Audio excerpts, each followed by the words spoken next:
Aunque la banda inglesa Radiohead sea una banda por excelencia de la generación X, con toda esta mezcla de influencias del crowd rock, de los compositores contemporáneos clásicos, el rock, el post-punk de los 70s, algo de rock clásico, algo de Britpop, etcétera, lo que ustedes quieran. No es una banda que escuche muy seguido, la verdad. La escucho en ocasiones, creo que es un tema más de estar con cierto mood, con cierto ambiente, con cierta idea, con cierto sentir o emoción, que es cuando me gusta escuchar a Radiohead. Hoy es un día que está lloviendo un poco, está nublado, hay mucha niebla en la carretera. Y aparte, ayer en la noche estaba viendo el final de la tercera temporada, y supongo que es el final de la serie Afterlife de Ricky Gervais. Es una serie extraordinaria, es una serie demoledora emocionalmente hablando. Y por ahí en los últimos capítulos de esta tercera temporada aparece Radiohead, me vino a la mente y dije, mañana en la mañana quiero escuchar a Radiohead. Es un tema, como les digo, de estar en el momento, del ambiente, del sentir, de la emoción. No es una banda que escuche muy seguido, la verdad, sí me gusta, pero creo que es a veces agotador escucharlos. Bueno, la noticia del fin de semana fue el desmayo del presidente López durante un evento en Mérida, Yucatán, y después tuvo que ser llevado de emergencia para ser atendido a la Ciudad de México.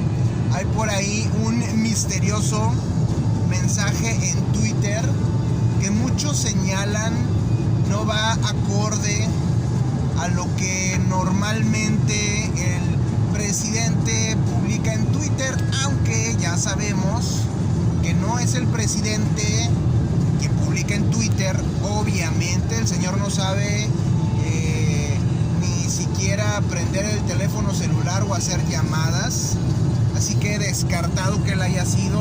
Obviamente sabemos que él y muchos políticos utilizan por ahí despachos de comunicación, o tienen un secretario de comunicación, etcétera, que es quien se encarga de llevar a cabo las comunicaciones.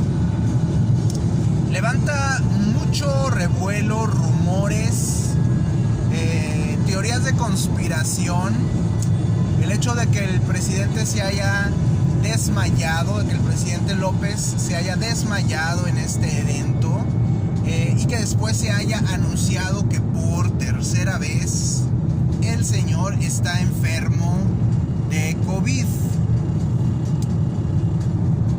Pudiéramos decir que el COVID ya prácticamente ha cedido, la pandemia del COVID ya prácticamente ha cedido. Ya en Estados Unidos y en varios países ya dijeron ya se acabó el COVID. Sin embargo, a mí me ha tocado escuchar personas cercanas que se han contagiado de COVID en estos días. Obviamente hablan de que con la Semana Santa, que mucha gente salió de vacaciones, hubo mucha movilidad de gente. Con esto se reactivó un poco algo de las variantes de Omicron, que ya son muy rebajadas, pero siguen siendo muy contagiosas. Y bueno, quizá el presidente en sus viajes pudo haber pescado uno de estos temas, pudo haberse contagiado por uno de estos temas. Llama la atención que sería la tercera vez que López se contrae COVID. Curiosamente, al inicio de la pandemia, el presidente López decía no mentir, no robar y no traicionar ayuda a que no te enfermes del COVID. Así que el presidente se fue de boca, es la tercera vez que se enferma. ¿Querrá decir eso que sigue robando, que sigue mintiendo y que sigue traicionando? Pues de acuerdo a sus propias palabras, así es, ni sus famosos detentes le han servido, porque el güey ya es la tercera vez que contrae COVID supuestamente.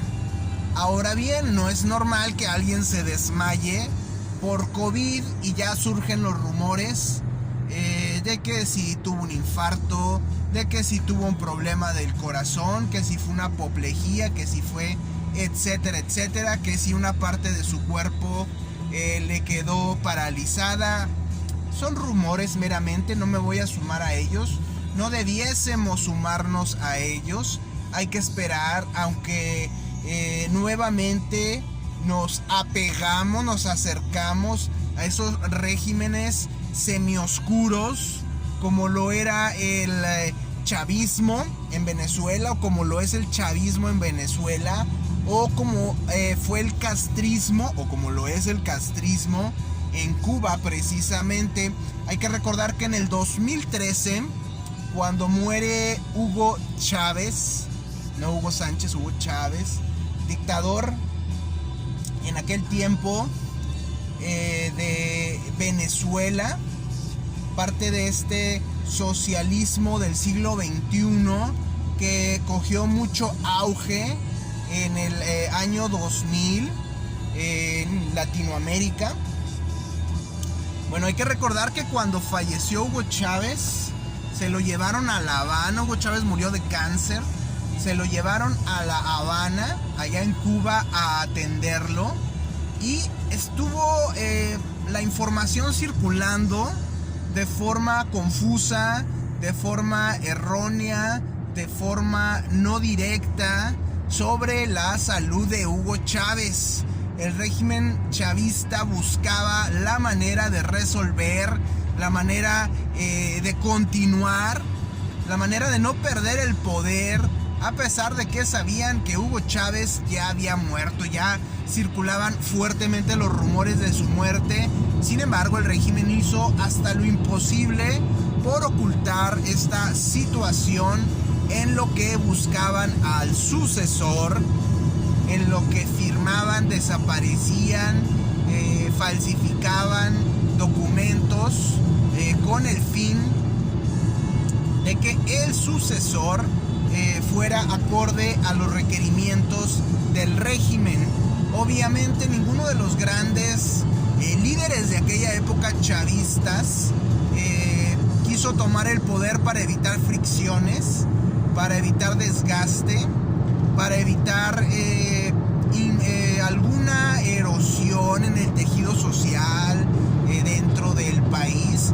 Así que decidieron prácticamente tomar a un personaje, sí, con cierto carisma, pero obviamente no con la inteligencia ni con la sagacidad política de Hugo Chávez. Entra Nicolás Maduro, que se ha mantenido en el poder, pero que pareciera que más bien es utilizado por las grandes cabezas del chavismo para mantener todo con alfileres y que no se venga abajo todo ese régimen nefasto que dejó Hugo Chávez, toda esa herencia de autoritarismo, de populismo, de un socialismo. Es algo asqueroso, es una idolatría al Estado que ha sumido a Venezuela en la pobreza, que los ha dejado en una situación económica terrible, después de ser uno de los países con las reservas de petróleo más grandes del mundo, si no el que más. Sin embargo, el país está empobrecido, dependiendo del petróleo y con una industria petrolera obsoleta, que cada vez depende de las miserias o de las limosnas de otros países, que cada vez juega más a sobrevivir y ya no a destacar como solía hacerlo antes. Sí, efectivamente, hay que decirlo, antes de Chávez había una corrupción espantosa en Venezuela que no los permitía ser un país de primer mundo a pesar de tener los recursos. No siempre tener recursos es garantía de que vas a ser país de primer mundo. Hay que preguntarle a Rusia, por ejemplo, o a Nigeria. que abundan de recursos petroleros y sin embargo la corrupción en sus gobiernos los tiene hundidos, pudiéramos decir, en el tercermundismo o en el subdesarrollo. Sí, Venezuela tenía todos los recursos, pero tenía una corrupción tremenda. Al llegar Chávez se hace una entrega de dádivas enormes. Con esto gana fuerza el chavismo, pero el dinero se dedica a mantener a la gente tranquila. No se dedica a ponerse a trabajar, a desarrollar, a investigar, a que crezca la misma industria petrolera. No se dedica a nada de eso. El gobierno chavista es muy malo para el tema de generar riqueza y termina hundiendo a una gran mayoría de los venezolanos en la pobreza. Después, en el 2016, fallece el líder moral de la llamada revolución socialista en América Latina. Estamos hablando de Fidel Castro, quien era hasta entonces un símbolo, pudiéramos decir, del socialismo, de la revolución, de los revolucionarios, del comunismo inclusive en América Latina. Y lo mismo sucede, pasan varios días, se oculta lo que ha pasado con Fidel Castro, se empiezan a barajar nombres, a manejar nombres del posible sucesor, se habla del poder quedando en manos de los Castro y finalmente sale a la luz la figura de Díaz-Canel, ahora presidente, quitándole ya todo el tema, como en el caso de Hugo Chávez, todo el tema militar, que era un lastre para el socialismo del siglo XXI, que hasta su mismo creador, un alemán, que ahorita no recuerdo su nombre, Dietrich, algo así, dijo finalmente, me deslindo del socialismo del siglo XXI porque hicieron un mugrero de este. Total que se queda Díaz-Canel ya como civil, supuestamente ya sin usar los uniformes militares que usaba el payaso de Fidel Castro. Y bueno, viene esta sucesión que trata de ser lo más suave, que definitivamente pierde carga ideológica el régimen castrista y el régimen chavista, pero siguen aferrados como parásitos, como garrapatas al poder, siguen usando al Estado como el monstruo, como el monstruo, como la criatura que aplasta a todo lo que está en contra y de la cual fuera de este monstruo, esta criatura, nada puede existir. Y bueno, básicamente así es como estos regímenes oscuros de la izquierda antigua, anquilosada, retrógrada, buscan mantener el poder, afianzarse a él. Utilizan estas figuras prácticamente de adorno, mientras que las mentes maquiavélicas y siniestras se quedan atrás, al margen, escondidas en las sombras, para seguir manejando todo el movimiento. Me queda claro que en México no somos todavía aún un fracaso socialista, un infierno socialista, como lo ha sido Cuba, como lo ha sido Venezuela. Me queda claro que Andrés Manuel López Obrador no es definitivamente Fidel Castro, no es definitivamente Hugo Chávez. Su carga ideológica es muy mínima a comparación de estos sujetos. Ha ido disminuyendo definitivamente, lo he dicho muchas veces. López fue el socialista del siglo XXI menos inteligente, fue el que llegó al poder al último de esta ola de socialismo del siglo XXI. Y bueno, definitivamente repruebo su desempeño en el gobierno. Ahora con este evento, con este tema, con este suceso, empieza el oscurantismo en su gobierno. Nadie sale a decir exactamente qué está pasando. El presidente no sale a decir unas palabras. Si es COVID, ¿cuál sería el problema con que el presidente salga y diga unas palabras y disipe todos estos rumores sobre su enfermedad? Comienzan a circular rumores tremendos en internet, en Twitter, en Facebook, en Instagram, en TikTok, sobre la muerte primero del presidente, algunos decían, después sobre el infarto, después sobre la apoplejía, después sobre el COVID, lo que sea, han salido infinidad de rumores. Y todo eso a causa de que el gobierno no se pone de acuerdo, entra en una fase de crisis y no sabe qué decir, no sabe qué explicar, no puede ser convincente. Lo hemos dicho muchas veces, sí, López Obrador es un excelente político, no estoy diciendo que sea un buen funcionario.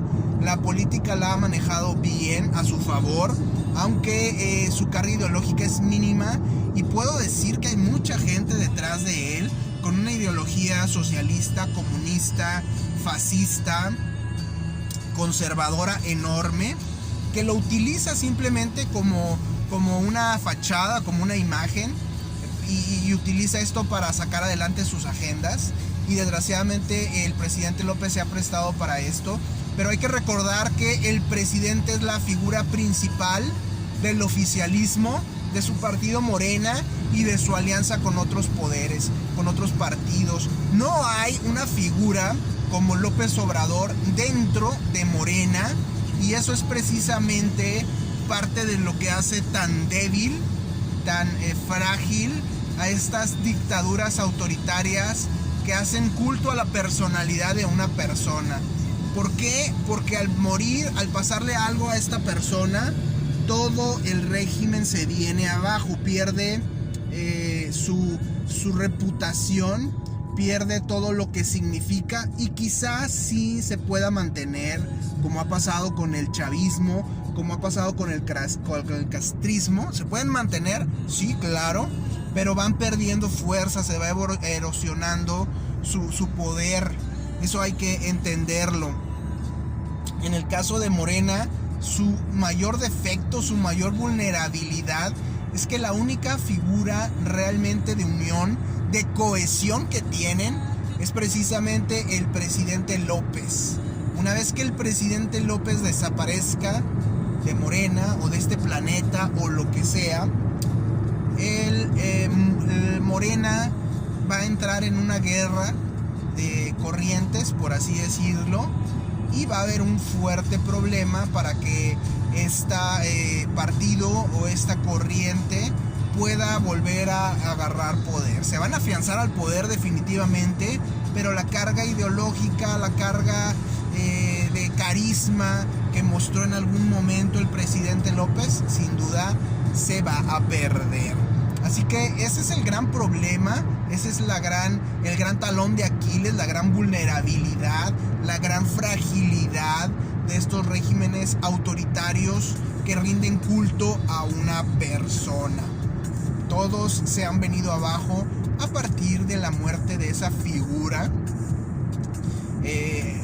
Tienen que pasar años, claro, pero a fin de cuentas pierden ese poder tan inmenso que tenían en su momento. Si acaso le llegara a pasar algo realmente malo, realmente dramático al presidente López, no pudiéramos decir que hay alguien con esa estatura política. Otra vez, no estoy diciendo que sea un buen funcionario, un buen presidente. Es un buen político, y para mí los políticos son basura que saben mentir. Entonces es un muy buen político el presidente. Y bueno, no hay una figura de su talla, aunque piensen en Claudia Sheinbaum. Claudia Sheinbaum es un títere, es una fachada para que López Obrador siga. En caso de que Claudia Sheinbaum ganara en el 2024, es una fachada, es una portada, es una máscara de alguien para que López Obrador siga gobernando tras las sombras los siguientes 6 años. En el caso de Marcelo Ebrard, probablemente es el político con más experiencia en Morena después de López Obrador, pero definitivamente sus ideas, hay que recordarlo, igual que las de López Obrador, van más afines al viejo priismo, van más afines al neoliberalismo de épocas más recientes. Hay que recordar que Ebrard era funcionario durante la época de Carlos Salinas de Gortari. Entonces, la verdad es que no es una figura que siga el mismo camino de López Obrador, aunque sí es una figura que puede forjar su propio camino, pero esto definitivamente no le conviene a ciertas corrientes dentro de Morena.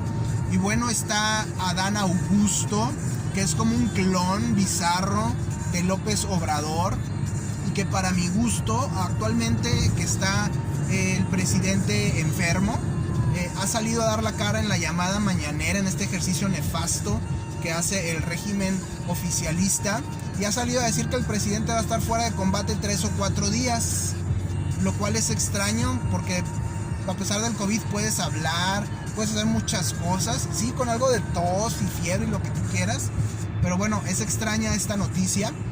Sin embargo, sale Adán Augusto a hablar, a echarse el speech aburridor que se avientan en las mañanas en la mañanera. Y bueno, llama la atención que este Adán Augusto hace un par de años nadie sabía quién era.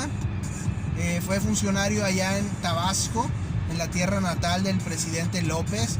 Y bueno, en años recientes ha llegado a tener mucha visibilidad. En algún escrito que hice hace ya más de un año lo mencioné, dije aguas, porque Adán Augusto parece un clon de López Obrador, y creo que es más López Obradorista que el mismo López Obrador. Así que Claudia Sheinbaum y Marcelo Ebrard pudieran salir volando si algo malo le pasara al presidente en estos días. No soy de esas ideas que empiezan a circular por Twitter, por Facebook, por Instagram, por TikTok, en el que empiezan a decir ojalá se muera el presidente, sí, que se muera, bla bla bla. No soy de esas ideas. El presidente López es un muy mal presidente desde mi punto de vista, pero la muerte de un presidente deja a un país a la deriva y causa un caos enorme que no lo deseo para el país. Prefiero que pierdan unas elecciones y se haga una transición como debe ser, a que el señor presidente sufra un accidente o muera durante su gestión. Eso es terrible, como les digo, es como si fueras en un avión o en un auto y muere el piloto. Es un caos, es un problema muy fuerte, es una situación muy grave y no la deseo de ninguna manera. Ahora bien, la rebatinga que viene cuando sucede una de esas situaciones sería también algo terrible que no se lo deseo a México de ninguna manera. Prefiero que el señor llegue sano y salvo al 24 y que pierda en las urnas, sí, eso sí, ojalá y así suceda. Ojalá y por lo menos, si consigue dejar a su fachada, a su prestanombres, ya sea Claudia Sheinbaum o Marcelo Ebrard, que dudo que sea Marcelo, porque Marcelo es menos dócil que Claudia Sheinbaum. Ojalá y por lo menos las cámaras ya no estén en poder de Morena de ninguna forma, que la oposición pueda ganar el Senado y la Cámara de Diputados, y bueno, ya si alguien más queda como presidente esté más acotado y haya una división correcta de poderes, no como lo que sucedió en el 2018, en el que el país cometió el error de entregar todo el poder como nunca a una sola persona. Los cultos a la personalidad son frágiles, son más vulnerables de los que muchos creen. Los hombres fuertes son menos fuertes de lo que muchos creen, y hay que recordar que Moisés Naim, analista político extraordinario, ya lo dijo: el fin del poder implica que es fácil llegar al poder, como lo fue para Morena, como lo fue para López Obrador, pero también se vuelve difícil mantener el poder, conservarlo. Así que a estar al pendientes de lo que pasa, tener buenos deseos. No deseo que el presidente López Obrador sea de trascendencia dramática este suceso que le sucedió, si es para ponerse a pensar, y que siga avanzando la oposición, que siga avanzando la división de poderes en México.